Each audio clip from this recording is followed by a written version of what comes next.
Iran ने रोका भारत का तेल, फिर भारत ने जो किया उसे देख दुनिया में मचा हाहाकार। इसके बाद भारत के एक फैसले ने दुनिया की नींद उड़ाकर रख दी है। तो चलिए देखते हैं भारत ने ऐसा क्या कर दिया। जब से इजराइल और ईरान के बीच जंग की शुरुआत हुई है, तब से इंडिया का टेंशन और बढ़ना शुरू हो गई है, क्योंकि देखा जाए तो ईरान दुनिया भर में कच्चे तेल का सबसे ज्यादा निर्यातक देश है। और अब यह खबर निकल कर आ रही है, इजराइल और ईरान के बीच जंग की वजह से इंडियन ऑयल सिक्योरिटी के ऊपर एक बहुत बड़ा खतरा मंडरा रहा है, और इसकी वजह इंडिया की इकोनॉमी पर डायरेक्टली असर पड़ने वाला है। और जब से इसके बारे में ईरान को मालूम पड़ा है कि हमारे और इजराइल के बीच शुरू हुई जंग की वजह से इंडियन ऑयल के ऊपर सीधा असर पड़ रहा है, तब से ईरान सोच रहा है कि अब इंडिया को भी इस युद्ध में शामिल कर लेते हैं। एक और देखा जाए तो हाल ही में ईरान ने इजराइल के ऊपर 180 मिसाइल से भी ज्यादा हमला किया है। इसके बाद दोनों देशों के बीच काफी ज्यादा तनाव देखने को मिल रहा है, और इसके बाद यह खबर निकल कर आ रही है कि इंडिया ने अपने 3 युद्धपोत को तुरंत ईरान के बंदरगाह पर भेज दिया है, और अब इंडिया बहुत जल्द कुछ बड़ा एक्शन लेने वाला है। दोस्तों, आखिर में क्या है पूरी अपडेट, तो चलिए देखते हैं। इस वीडियो में पूरी गहराई से समझते हैं, लेकिन आगे बढ़ने से पहले वीडियो को लाइक करके चैनल सब्सक्राइब कर लें। बेंजामिन नेतन्याहू ने ईरान को चेतावनी देते हुए कहा है कि मिसाइल छोड़कर ईरान ने बहुत बड़ी गलती कर दी है। अब इसका खमियाजा भुगतना पड़ेगा, और जवाबी कार्रवाई के लिए ईरान तैयार रहें। जल्द ही इजराइल अमेरिका के साथ मिलकर कुछ बड़ा कदम उठा सकता है। वैसे आप थोड़ा थोड़ा अंदाजा लगा सकते हैं कि अभी कच्चे तेल के दाम तेजी के साथ बढ़ना शुरू हो गए हैं, और दिन पर दिन तेजी से बढ़ते ही जा रहा है। जानकारी के लिए आपको बता दें कि जब से इजराइल के ऊपर ईरान ने ताबड़तोड़ मिसाइल हमला किया है, उसके बाद से कच्चे तेल के दाम बढ़ते ही जा रहा है, और यहीं पर इंडिया का बहुत बड़ा प्रॉब्लम शुरू हो जाता है। क्योंकि देखा जाए तो इंडिया अभी के टाइम में पूरे विश्व भर में कच्चे तेल के मामले में काफी बड़ा आयात देश है। और भले ही इंडिया ने पिछले कुछ सालों में कच्चा तेल ज्यादातर रूस से खरीदा हो, लेकिन इसके अलावा भी इंडिया ईरान और कुछ खाड़ी जैसे देशों से भी कच्चे तेल का आयात करते हैं। दोस्तों, जानकारी के लिए आपको बता दें कि इंडिया कच्चे तेल का प्रोडक्शन भले ही कम करता है, लेकिन इसे दूसरे देशों से सस्ते दामों में खरीदकर फिर डीजल और पेट्रोल फ्यूल में बदलकर इसका उपयोग करते हैं।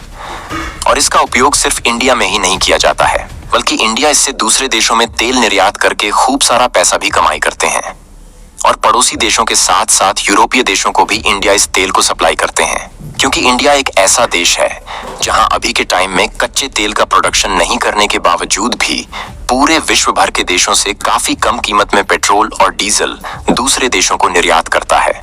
और इसलिए ही इंडिया की टेंशन शुरू हो गई है, क्योंकि देखा जाए तो ईरान के आईएलएल इंफ्रास्ट्रक्चर पर अगर इजराइल हमला करके बर्बाद कर देता है तो इंडिया के ऊपर बहुत बड़ा असर पड़ सकता है। वैसे जानकारी के लिए आपको बता दें कि अमेरिका के द्वारा ईरान के ऊपर पिछले कुछ सालों से इंडिया को कच्चा तेल बेचने के लिए बैन लगा के रखा है। अगर फिर भी इजराइल के द्वारा ईरान के ऑयल स्टोर पर हमला किया जाता है, तो इससे वैश्विक मार्केट में कई बड़े बदलाव देखने को मिल सकता है। यानी कि दोस्तों, कच्चे तेल की कीमत बढ़ने से इंडिया को मजबूरी में महंगे कीमत में कच्चा तेल खरीदना पड़ेगा, जिससे इंडिया का ट्रांसपोर्टेशन काफी ज्यादा डिस्टर्ब हो जाएगा। और साथ ही महंगा होने के कारण इंडिया को कम कीमत में कच्चा तेल मिलने की संभावना कम हो जाएंगी।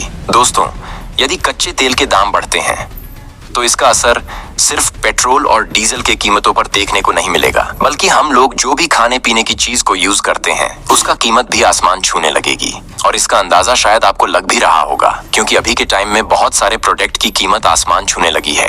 क्योंकि देखा जाए तो इंडिया ज्यादातर खाने पीने की जो प्रोडक्ट को यूज करते हैं उनको ट्रांसपोर्टेशन के जरिए से ही लाया जाता है, जो कि दूसरे देशों से आता है, और इसकी कीमत दोगुनी हो जाएगी, जिससे इसका असर इंडिया के अलावा कई सारे देश के ऊपर देखने को मिलेगा। और इसी बीच ईरान सोच रहा है कि इंडिया हमारी कुछ हेल्प करे, क्योंकि देखा जाए तो अभी के टाइम में इंडिया के संबंध ईरान और इजराइल दोनों ही देशों के साथ अच्छे से हैं। वैसे जानकारी के लिए आपको बता दें कि ईरान विश्व का एक बहुत बड़ा कच्चे तेल का निर्यातक देश है, और ईरान की जो भी कमाई होती है वो ज्यादातर कच्चे तेल निर्यात करके ही होती है। और यदि अमेरिका इजराइल के साथ मिलकर ईरान को बर्बाद करने में सफल हो जाता है तो शायद अमेरिका को थोड़ी सी खुशी मिलेगा, क्योंकि देखा जाए तो अमेरिका में भी थोड़ा बहुत कच्चा तेल का प्रोडक्शन होता है, और अमेरिका हमेशा से ही सबसे बड़ी रिफाइनरी, पेट्रोल और डीजल की कीमत को बढ़ाकर कमाई करने की कोशिश में लगा हुआ है। लेकिन ईरान काफी सस्ते कीमत में कच्चा तेल निर्यात कर देता है, और इसी कारण से वर्ष 2010 में अमेरिका के द्वारा ईरान के ऊपर न्यूक्लियर सिक्योरिटी का नाम देकर सैंक्शन लगा दिया था, जिसका मेन कारण यही था कि किसी न किसी तरह से ईरान से सस्ते दामों में कच्चा तेल निर्यात करने से रोका जाए। लेकिन इंडिया में कच्चा तेल का आयात कम होने के कारण साल 2016 में इंडिया ईरान का सबसे बड़ा कच्चे तेल का खरीदार बन गया है। और जब से ईरान और इजराइल के बीच जंग शुरू हुई है, तब से अमेरिका मौके का इंतजार कर रहा है कि अगर ईरान कुछ गलती करता है तो इसकी मार्केट को ही खत्म कर देंगे। और अब ईरान ने इजराइल के ऊपर 180 से ज्यादा बैलिस्टिक मिसाइल को छोड़कर बहुत बड़ी गलती कर दी है। इसके बाद अमेरिका इजराइल के साथ मिलकर अब कुछ बड़ा करने वाला है। वैसे आपको क्या लगता है, अगर ईरान और इजराइल के बीच आगे भी जंग जारी रहता है तो इंडिया किसका साथ देगा? अपनी राय कमेंट करके जरूर बताएं। अगर आपको यह वीडियो अच्छी लगी हो तो वीडियो को लाइक, शेयर और चैनल को सब्सक्राइब कर ले। मिलते हैं नेक्स्ट वीडियो में, जब तक के लिए धन्यवाद। जय हिंद।